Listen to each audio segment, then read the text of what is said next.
The interesting thing is when you say that England has a curse, what comes to my mind is they have what many people consider one of the most exciting leagues in the world. Is it a curse or just straight up entitlement and not actually being ready for big competitions? Because we can't say talent is the problem, we can't say infrastructure is the problem with the English team.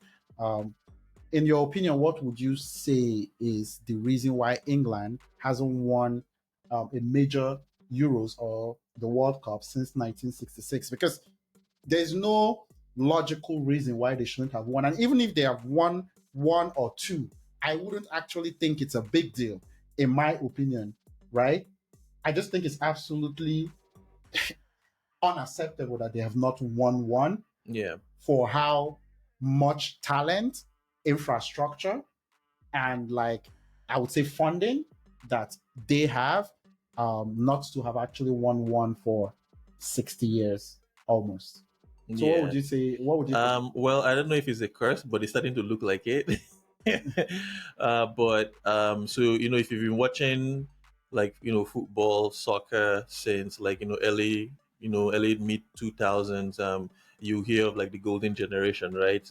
Like that's when they had, I guess, a lot of these superstar players that played for their, I guess, individual clubs in England. Frank You had the Lampard, Frank Lampards, the Steven Gerrard, Gerrard, the Paul Wayne Rooney, Scholeses, the John Terrys, the Ashley Coles, Gary Neville's, Rio Wayne Rooney. Ferdinand, Wayne Rooney, Michael Owen. David Beckham. You can go. I mean, you can list that squad for days because they had superstar talent players there, but for some reason it just didn't work. I don't know if it was a bit of that club rivalry that was within the players there, because when they played for their individual clubs, they were great, but when they came to play together, it was almost like they still had kind of like a rivalry going on, within them. So it was kind of weird. Again, I don't know exactly why, but the so-called golden generation didn't get it done. They didn't make it to any, I think, any Finals. major semifinals or even finals. To think of it. And now you have this young group of players, again, very talented players, obviously playing for the big teams in England, in the Manchester cities like the Phil Fodens, and Real Madrid, Jude Bellingham, and Bakayo Saka for Arsenal. And so you still have a very good, and I'll say young, talented, group of players, and for some reason they're still missing it. What I'll say to England not getting over the hump is, I don't think it's entitlement per se. I just think that in the department of coaching they haven't gotten it right, in my opinion. Because the thing is, I think they're trying to get like an English manager per se, not just someone from the UK, like someone from England to actually coach England and to help them win eventually. And the reason I feel like that might be a tall task for them is there's a reason why no English manager has won the Premier League since the Premier League has been in existence since 1992 when it was inaugurated, and I think that's for a reason. The Premier League is a very like diverse league in terms of like the people that play for it, the coaches that coach in it. Obviously, like you've had the great Sir Alex Ferguson for Manchester United, coaching Manchester United for how long? As long as he did, and he's Scottish. You have Pep now that is dominating the Premier League. He's Spanish. You had Jurgen Klopp. He's German. Jose Mourinho, Portuguese. Even the Ancelotti when he came Italian. Arsene Wenger, obviously French. So when you think of it that way, it's almost like, yeah, like when you think of the great English coaches, you know, yeah, like you're not thinking of any right now. Like the guys that are there now are like they're all foreigners, that are in the Premier League and dominating. And so for England, wanting an English coach to take them all the way with the national team, to win like international tournaments like the Euros or the World Cup, I feel like it's a very tall task, because I just feel like tactically the other countries in terms of like their coaching and like coaching schools, I feel like they're better than England. One thing I would say, basically what you said is you've actually just brought to my attention two things that I've never considered about the problem with England. Um, One, I would say I always thought that their media was a nuisance in terms of overrating them based on having little to no success.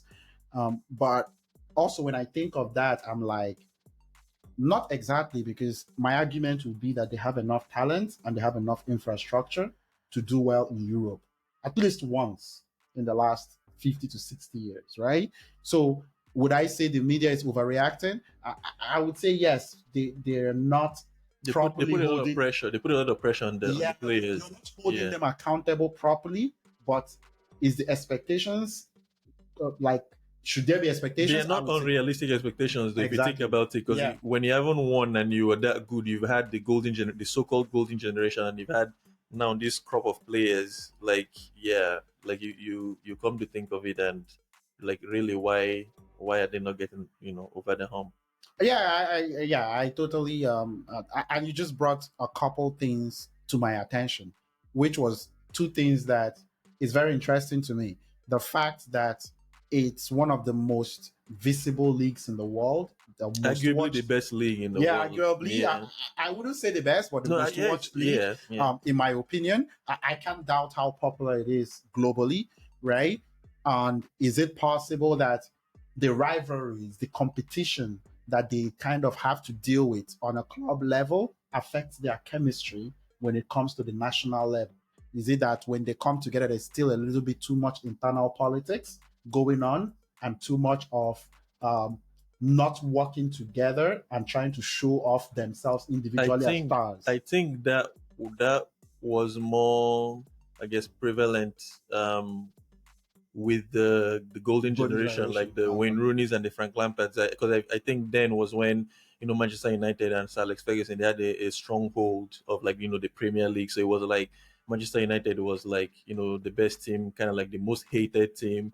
So the players there, they won. Obviously they were winners, but then when they came to England, it was like they couldn't really transfer because they had to play with players from Chelsea that really didn't like them, because it's like, you're always beating me in the league. You know what I mean? And having to play against Arsenal players and like the Liverpool players. So I think it was More of more of a that thing generation.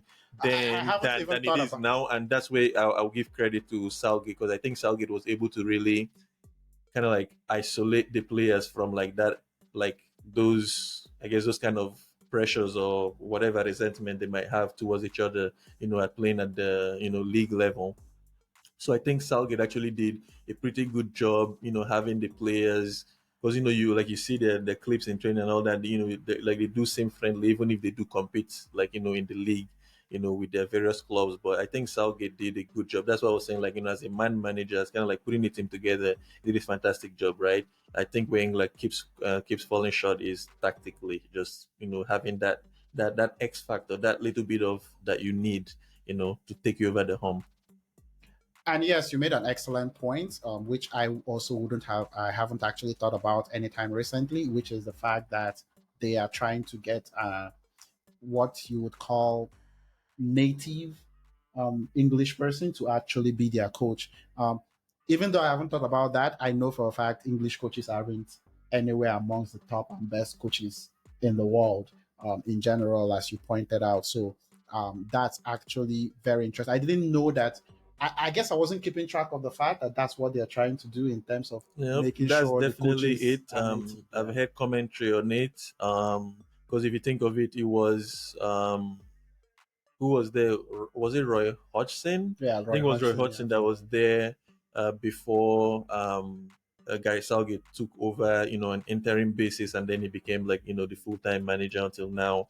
There's I think the person, the interim now, is also English, so I think they're trying to kind of like keep that theme going for them.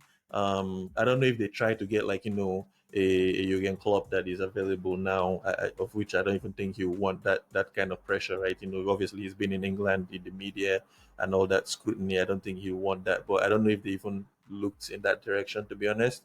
But I think the theme that they're trying to go with is to actually get an English manager, to coach the English national team. oh yes, that's absolutely great insight into that.